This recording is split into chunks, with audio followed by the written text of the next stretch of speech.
negeri ini sudah lama lebih dari satu dekade mengalami suatu rezim yang sangat jahat, sangat bengis, dan utamanya adalah apa? Yang telah menggunakan segala cara, menggunakan segala daya, termasuk adalah penggunaan ijazah palsu. Mana yang kami rekayasa, kalau itu tidak terbukti nanti saya berencana untuk menuntut kepolisian sebesar 126 triliun rupiah.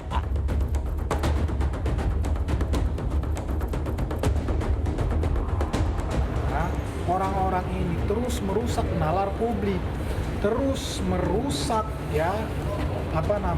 media-media kita yang ditonton oleh masyarakat Indonesia. Yang jelas ini adalah sesuatu pembelajaran yang baik untuk kita semua, bahwasanya kita harus bijak bermedsos, harus bijak berkata-kata, karena mulutmu adalah harimau.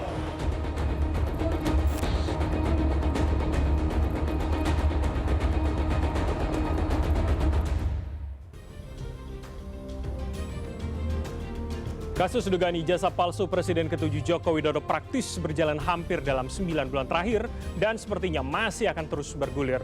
Meski sudah diperiksa perdana sebagai tersangka, trio RRT, Roy, Rismon, dan Tifa tidak juga ditahan dan disebut akan mengajukan 5 saksi yang meringankan. Jadi seberapa para saksi ini akan meringankan atau malah berpotensi memberatkan dakwaan? Lalu benarkah Rismon Sianipar dan kawan-kawan juga siap menuntut institusi Polri sebesar 126 triliun rupiah? Kami akan membahas dengan sejumlah orang narasumber yang sudah hadir di studio CNN Indonesia. Dan untuk itu kita mulai Prime Plus with Bram Herlambang.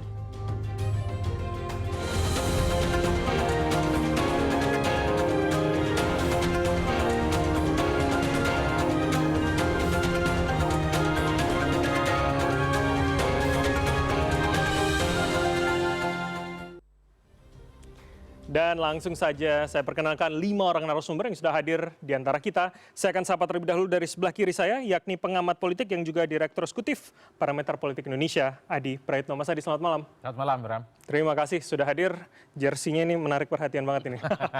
Oke, berikutnya kuasa hukum dari Roy Suryo CS, Ahmad Koizinudin. Mas Koizinudin, selamat malam. Malam, Assalamualaikum, Bram. Waalaikumsalam, terima kasih sudah hadir dan saya bergeser ke sebelah kanan Sekjen Pradi Bersatu, Ade Darmawan. Bang Ade, selamat malam. Assalamualaikum, selamat malam. Waalaikumsalam. Mas Bram yang baik hati. Oke, terima kasih sudah hadir. Siap. Kemudian berikutnya pakar hukum pidana Heri Firmansyah. Mas Heri, selamat malam. Selamat malam, Assalamualaikum warahmatullahi wabarakatuh. Waalaikumsalam, terima kasih Mas Heri. Dan terakhir, Head Analis dari Drone Prit, Rizal Nova Mujahid. Mas Nova, selamat malam. Malam, sehat selalu, Ram. Sehat selalu, alhamdulillah. Kita berenam bisa berkumpul di sini. Dan sebelum kita mulai diskusi, saya akan mengajak Mas Nova terlebih dahulu. Kita akan lihat 9 bulan, kalau ibu mengandung akan melahirkan, seberapa sebetulnya pembahasan netizen terkait dengan isu ini. Mas Nova, boleh ikut saya? Kita akan lihat langsung di Plasma C. Jadi sebetulnya dari berbagai kanal sosial media, seperti apa kemudian datanya begitu? Teman-teman produser, kita boleh perlihatkan terlebih dahulu datanya.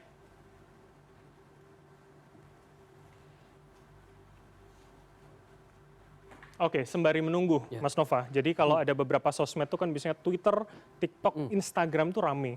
Mana yang lebih rame belakangan? Kalau dari sisi volume memang Twitter yang paling ramai. Saat ini data yang kami kumpulkan, kami amati di media sosial dari tanggal 6. Jadi sehari sebelum pengumuman ya. Pengumuman ya, oke. Sampai tadi siang, tanggal 17. Nah, kalau dilihat percakapannya memang kelihatan sekali Twitter itu volume percakapannya tinggi sekali, 32.000 percakapan lebih di Twitter. Ini hanya sampel saja. Lalu selain itu, yang menarik adalah dia tidak hanya terjadi di Twitter pembahasannya, tetapi kanal yang tinggi setelah Twitter di media sosial itu adalah YouTube. Dan yang tidak saya sangka sebenarnya ada juga dibahas di thread. Jarang sekali thread ini membahas isu-isu yang sifatnya politik atau sifat-sifat biasanya seperti berhubungan dengan kriminalitas apa segala macam itu. Oke, saya ingin dalamin di situ, Mas Nova. Jadi artinya mengapa kemudian warga thread yang biasanya membahas hal lain gitu, kali ini membahas politik, apakah memang sudah terlalu panjang kasus ini atau kemudian ada hal apa yang membuat warga thread kita akan bahas gitu? Pertama memang durasi isu ini sudah hampir 1 tahun sepertinya ya, sudah hampir 1 tahun. Jadi perbincangan tidak lagi hanya terbatas di media-media kanal-kanal tertentu saja. Ini sudah melompat ke semua kanal.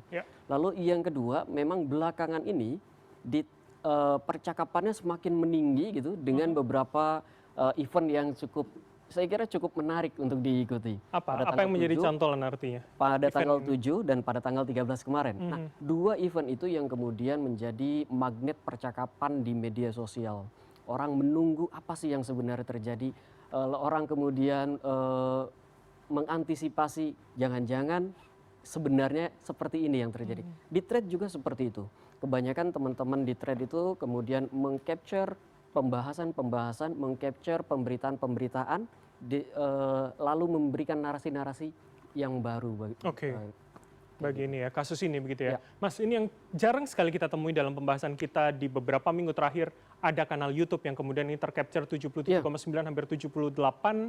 Mengapa YouTube juga menjadi ruang diskusi pula? Artinya begini, ketika kita bicara thread, Instagram, Twitter, itu kan semua kanal ketika orang menyuarakan. Betul. YouTube itu tempat menyuarakan atau orang menambah informasi sekarang? Dua-duanya sih Bram ya. Menambah informasi itu betul. YouTuber kemudian memberikan semacam komentar terhadap apa yang terjadi selama 1 tahun ini. Mereka ada banyak sekali yang memberikan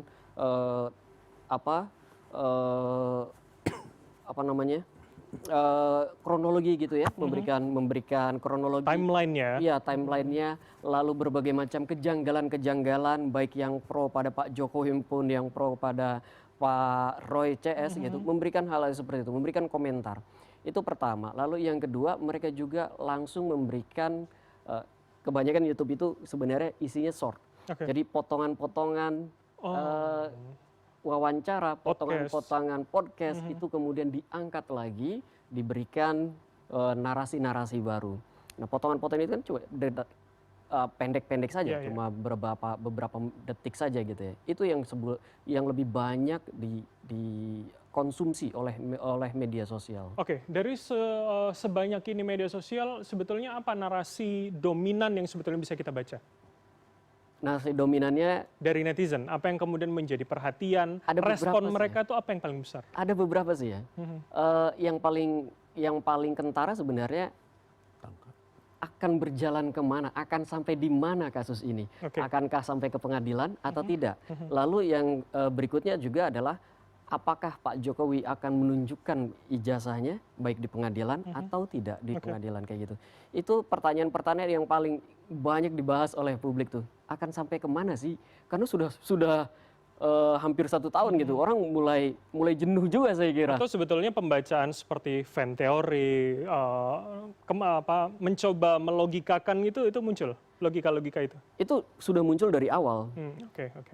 Berbagai macam kejanggalan, berbagai macam kebersetujuan publik terhadap narasi, terhadap argumentasi yang disampaikan oleh Pak Roy Suryo maupun kubu Pak Jokowi itu banyak yang dibahas kok.